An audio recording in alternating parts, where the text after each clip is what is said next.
Right, we're back live tonight here on In Focus, and thank you for staying with us. The South African Communist Party in the Free State recently hit out at the ANC's Secretary General Fikile Mbalula for calling for the immediate suspension of the Kopanong Local Municipality Mayor Xolani Tseletsele.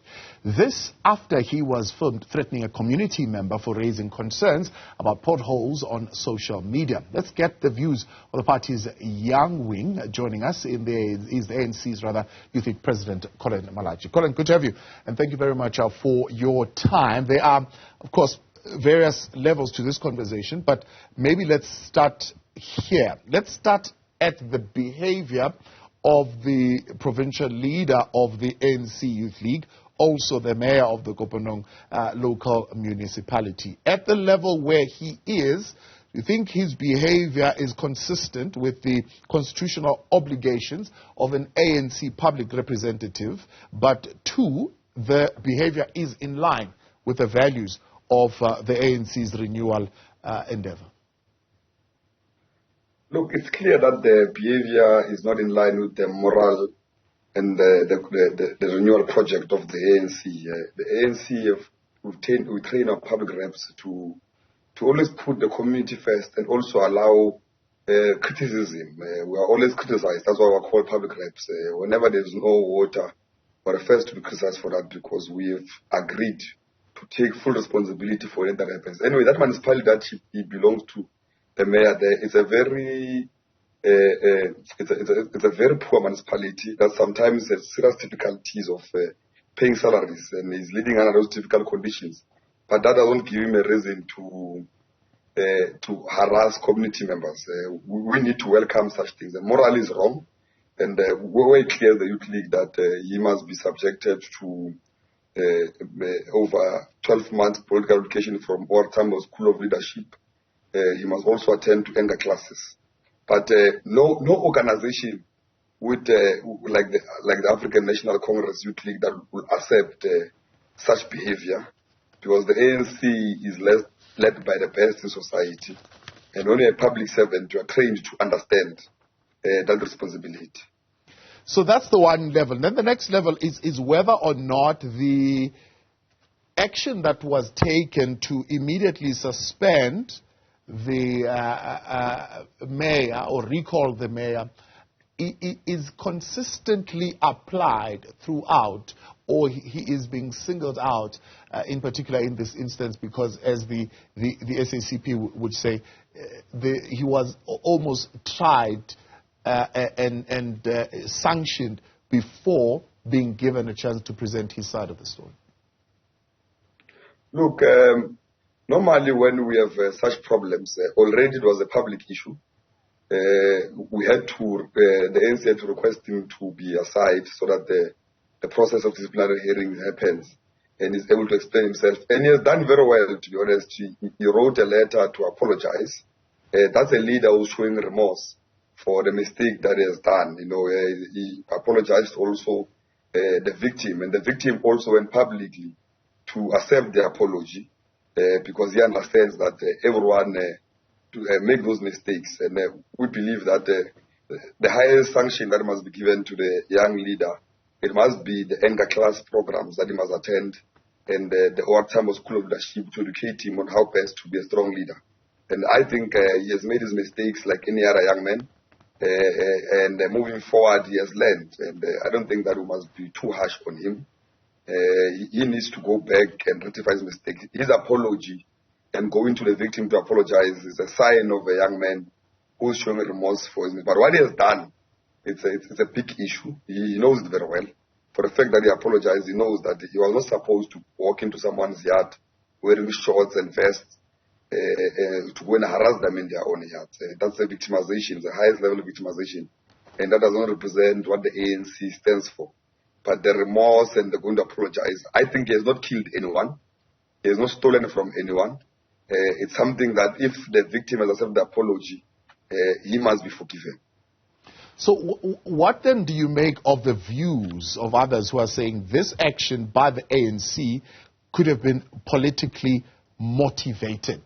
It's a political party. It's a strange session in itself. Of course, most of the actions within a political party would have been politically motivated. But in this particular instance, there is a view that even though he apologized, the way that he's being treated, the motive behind that is political. Political in the sense that he is going to be excluded from the ANC lists of who will be MECs and so on and so forth come 2024.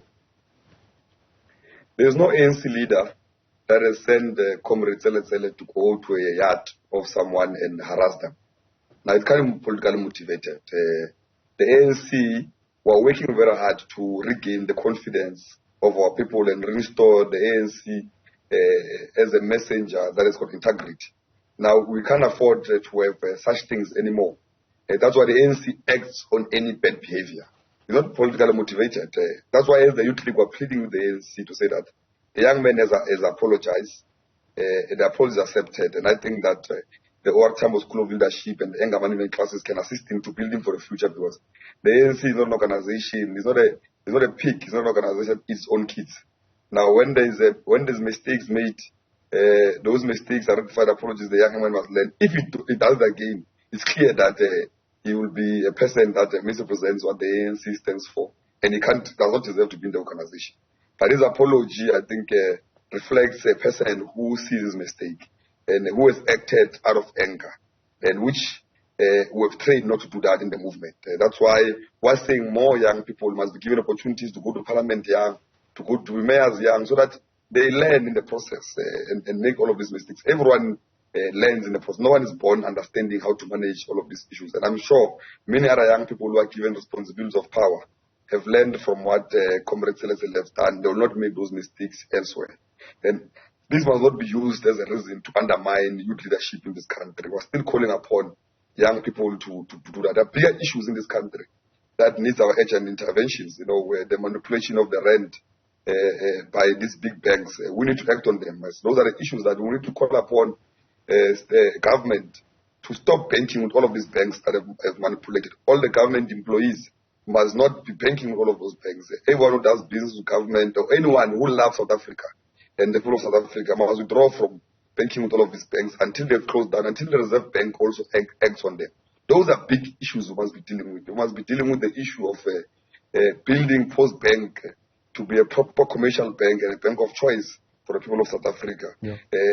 Going taking care of our majority shareholding in African Bank. Those are things that I think an agent basis must act on. Yeah.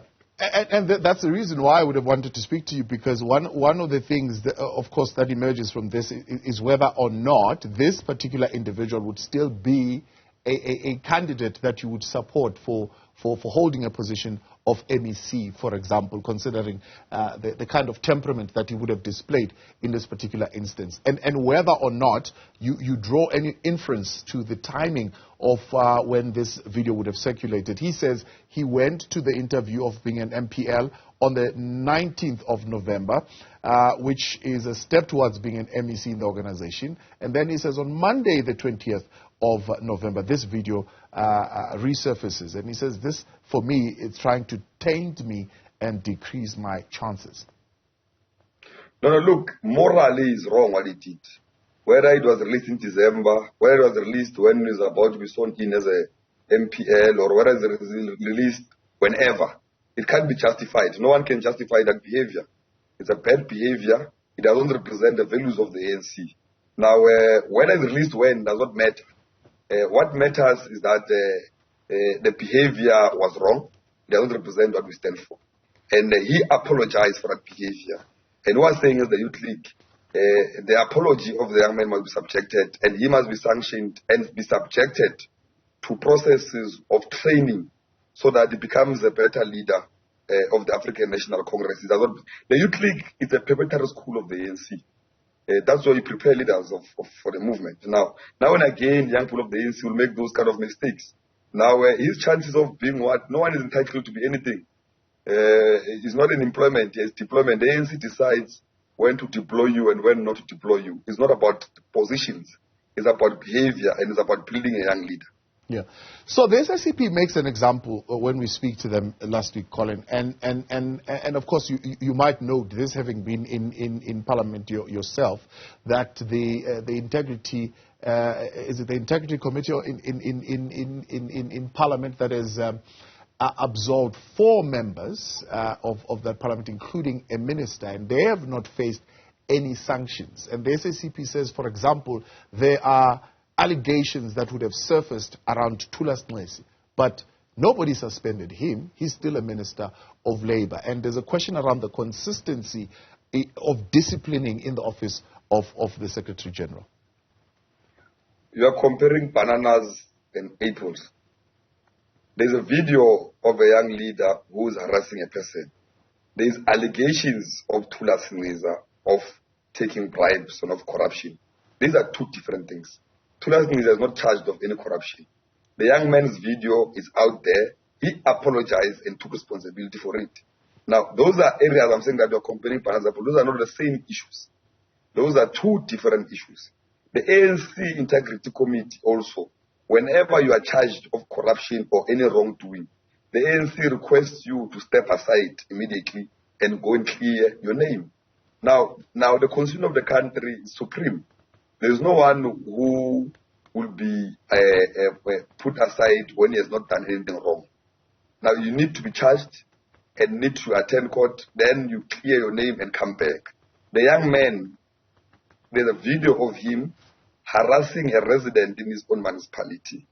And that resident and him, they apologized and the apology was accepted. Now, these are 2 different issues. They are not the same issues. I don't know how do they become the same. Yeah. What about the 4 MPs who have been cleared by the Parliament's Ethics Committee who have been implicated in state capture? Look, if they've been cleared, it means they've been cleared, they've verified, they've realized that there's not enough evidence for them to be put aside. Now, the Integrity Committee of Parliament knows how they arrived to that decision. Now, the SG of the ANC is not above the law. He can't act on people who have been cleared. And as the ANC Youth League, you view those particular individuals as now having been cleared and proper to hold those positions that they hold? Look, if you are cleared of any crime and are not charged of anything, you have subjected yourself to processes of the Constitution and of Parliament, and they've cleared you. Why must you be victimized? Until the time when institutions of the state charge those who have done wrong and will request them to step aside, the ANC is clear on the step-aside rule. Now, we can't say people who are not guilty of any crime must be victimized. And maybe as a parting shot, when you then have a look at the matter of Xolani Tseletsele and how it's being handled, you are saying go to the political school for 12 months. You would still stand behind his candidacy and you say he should, if his name arises, become an MEC, and you would actually support that kind of move of having young MECs coming in and I suppose making mistakes and failing along the way. We have made a call as the Youth League that all provincial chairpersons of the Youth League must become MECs, and Tseletseles is one of our provincial chairpersons in the Free State. Now, it's a call we've made. If his name is cleared, the ANC has disciplinary processes, he's subject to school. There's nothing that stops him from holding office. All right. You raise another issue now, and I'm going to engage the SACP on this matter in just a moment. The people who've been exposed, or banks who've been exposed, who have manipulated the currency, so to speak. What are you saying should be happening to them? Look, it's clear.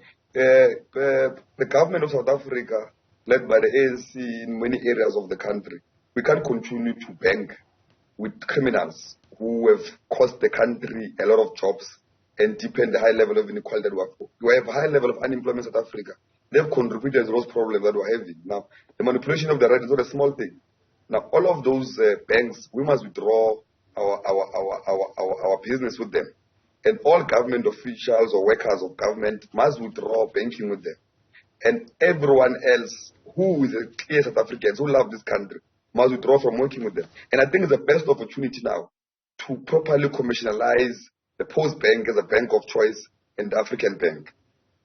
Why has that not happened? Why has that not happened? I mean, it's been ANC's resolution for a while now.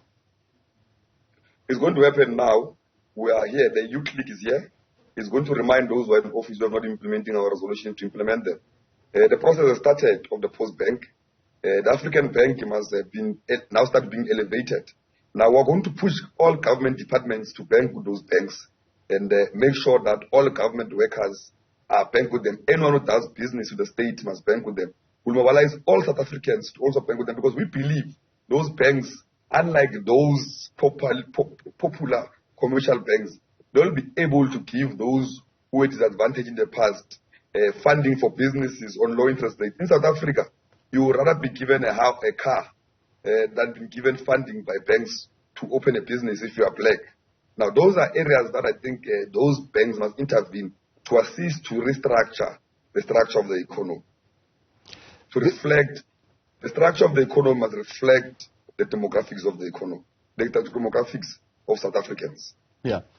There's been, of course, a back and forth with the private sector, quite upset about the comments made by the minister in the presidency around the private sector, saying those comments are untrue, to say that the private sector is involved in the destruction of the economy of South Africa, saying that the minister is in fact speaking hogwash. There's a strong word that they use. What is your view on those comments? I agree with the minister. The private sector has not been assisting the government of today to create enough jobs for the youth of this country and everyone in this country, to open up doors for majority of South Africans to fully participate in their own economic activities of their own country. Instead, they have aligned with anyone that is working very hard to push the ANC out of power.